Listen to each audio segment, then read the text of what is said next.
Maxey with the steal off a Monk, and he slams for two. Hurts looking left, lofting left, going for the end zone, and he's caught. Go to work. Embiid fouled. Count it! Joel Embiid. Defense is what you're looking for. With 5, Hurts taking a deep shot. He's done his Bagley. Fox blocked. Wow, great defensive play.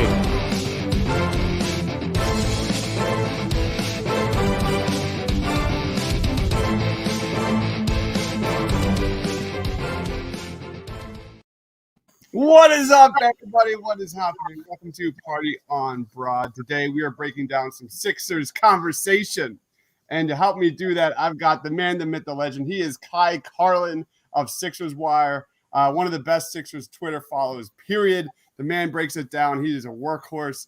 What is up, Kai? What's going on, man? Yeah, well, I appreciate the intro there, Chris. I definitely appreciate that intro, man. So, I mean, feeling all right. Like I said, we're halfway through this season already, essentially by the end of the week. So I'm honestly ready for the All-Star break. Give me a little bit of a break right now. The grind is real. I recognize that, man. I know the toll it takes on Austin for sure. It's real. It's definitely real.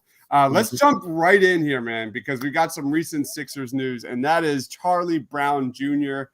Signing to a two-way contract. You look at his energy. You look at his just athleticism on the perimeter. He's holding opponents to 2 of 9 from the field this year through 2 games, 12.8 net, an 82.7 defensive rating, and a +10 ± through 2 games, man. Just a breath of fresh air. What's your take, real quick take on Charlie Brown Jr. and his impact here in Philadelphia? I like him because he actually gives the team what they're missing. Like, because this team's weaknesses are perimeter defense, and especially without Ben, and rebounding. And I feel like Charlie has done a really good job of both. He came in the San Antonio game the other night, and I thought he made like a really big impact right away. And then even last night in Houston, again, he didn't play all that much, but you could just kind of see his impact just with the way his activity on the defensive end is, his ability, or I guess not ability, fearlessness to kind of stick his nose in there and not be afraid to grab a rebound. Like that's always a big help. So I thought. I'm not very surprised by the two-way deal. I was kind of expecting it a little bit just because, I mean, I like Aaron Henry, but, Charlie just kind of gives the team what they need right now. He's not going to be this star. I hope people kind of pump the brakes a little, but Charlie Brown can maybe become a regular rotation player if he can nail down a consistent 3-point shot. You know what I'm saying? That'll be a really big thing for them. Absolutely. Let's jump right into these questions here. And we're going to start off with Tobias Harris because we were doing our post-game show, and we broke down Joel Embiid and all the great things he did last night. But, Tobias Harris has had his struggles, and they're well documented. Recent reports from Brian Windhorst and Mark Spears are saying that now Daryl Morey is trying to add Tobias Harris to that Ben Simmons deal. Like, what's your reaction to that? And are we as fans being way too critical about Tobias Harris's performance this year? I was surprised to see it. Not because of like anything performance related, but because of his contract. Like, I mean, I guess they really do go hand in hand. I mean, Tobias's contract is very hard to trade right now, especially with the way he's playing. Now, granted, he's pretty much putting up the same type of scoring numbers, in a way. I think he's averaging maybe a point less, which is, whatever. 1 point isn't a huge difference. What's concerning to me is his low shooting percentages. Mm-hmm. He shot 51.2% from the floor last year and 39.4% from deep. This year, I think that number has dropped to somewhere around 46 or 47%.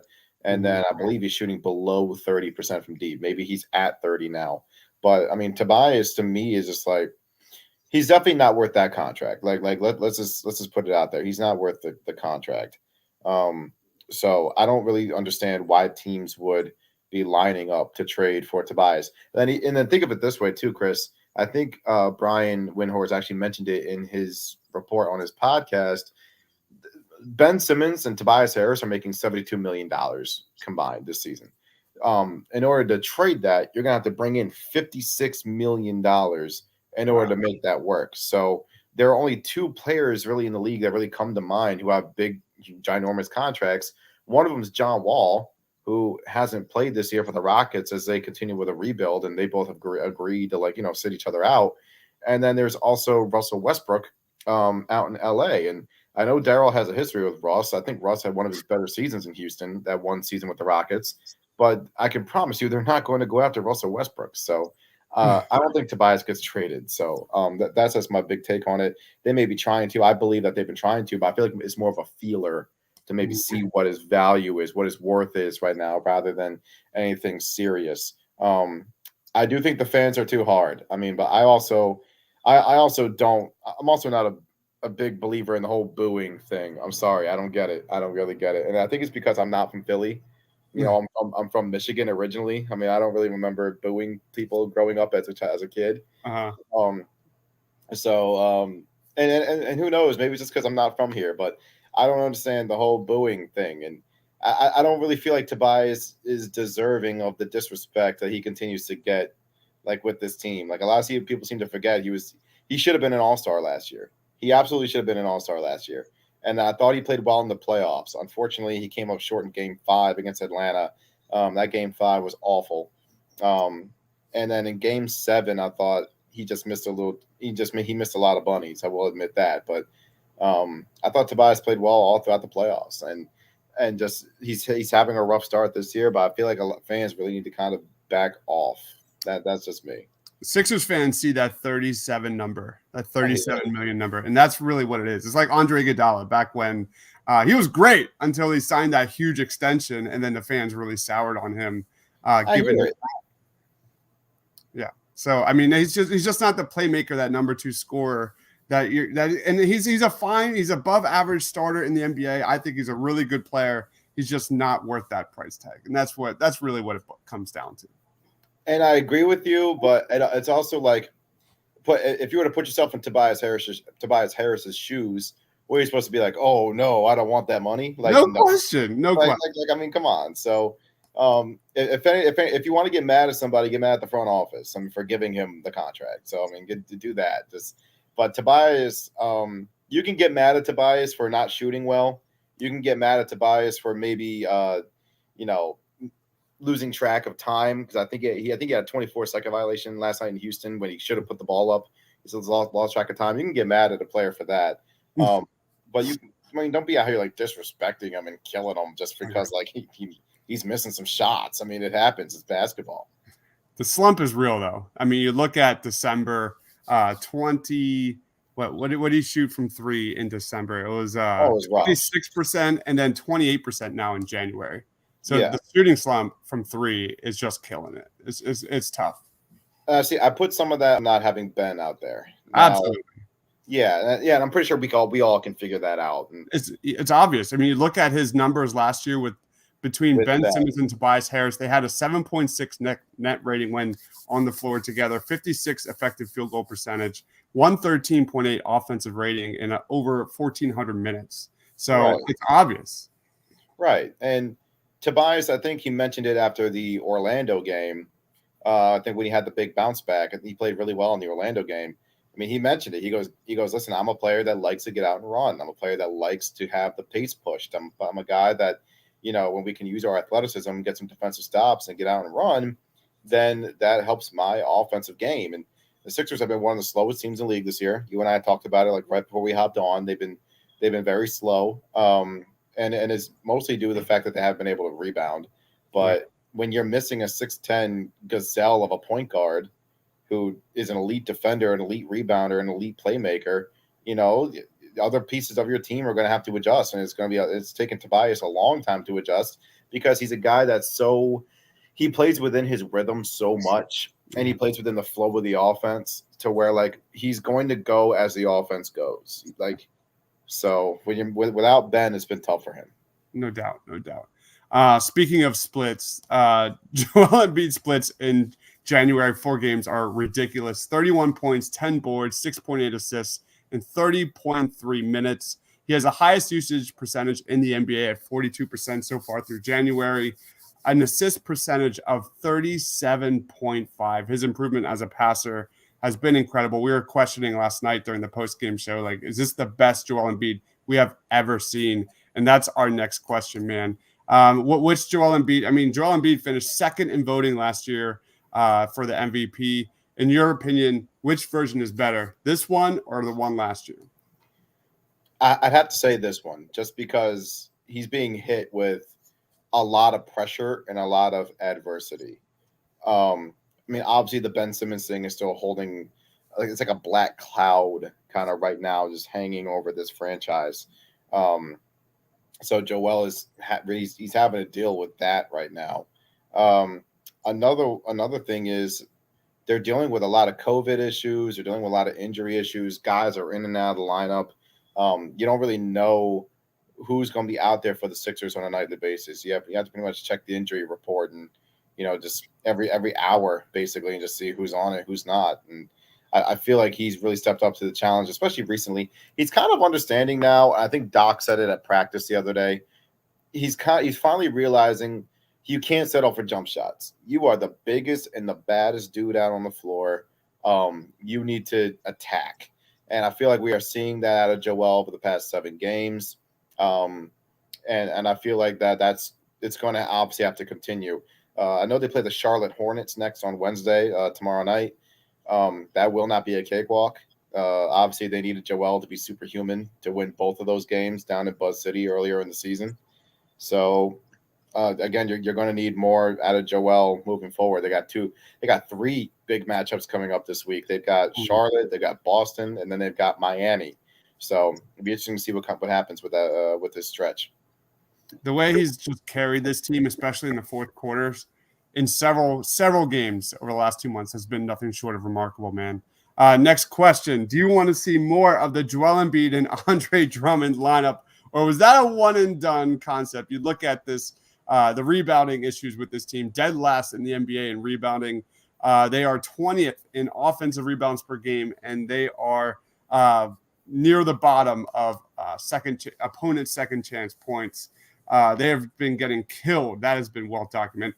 What's your take on that little experiment we saw from Doc with the Embiid, the twin powers of Embiid and Drummond?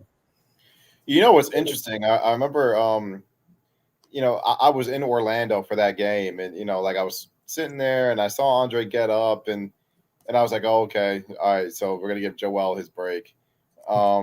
And like all of a sudden, coming out of that timeout, they both came back out onto the floor, and I'm like, oh, this is for real. Like this, it was an absolutely just crazy thing, because I was like, what the hell? But it made sense to do it against Orlando, just because a lot of people don't realize the Magic they're not very good, but they're long, they're athletic, they're big, they're scrappy. And Mo Bamba and Wendell Carter Jr. and even that rookie Franz Wagner, they were all just attacking the glass, and that's why the Magic really built a 10-point lead. They were getting second chance points, and Bamba was converting around the rim, and so was Carter. Wagner was playing well, Cole Anthony, and Doc went with Joel and Andre, and shit, the two of them turned that thing around. Like they were down 10 and they ended up winning the game by 10. And I thought the lineup was pretty good.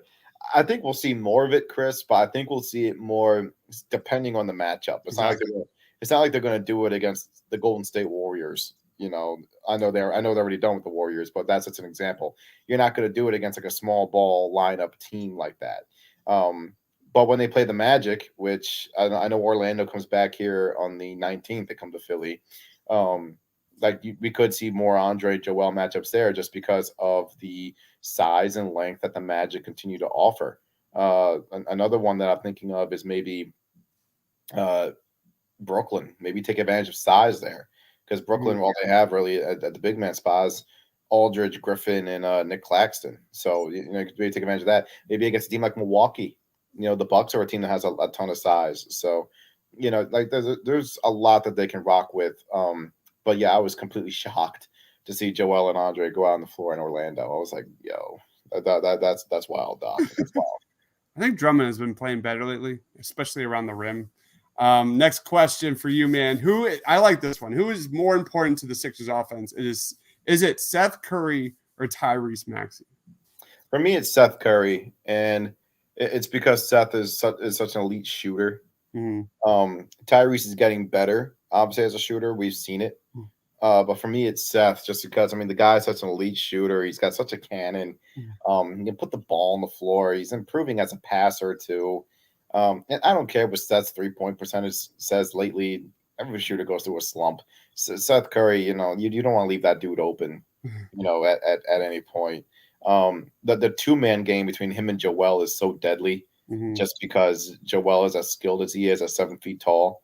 And Seth is such an elite shooter, to where, like, you're just sitting there and you're just like, wow, like, which one do you guard? You guard Seth, or do you leave Joel, or do you go guard Joel, or you leaving Seth open for a three?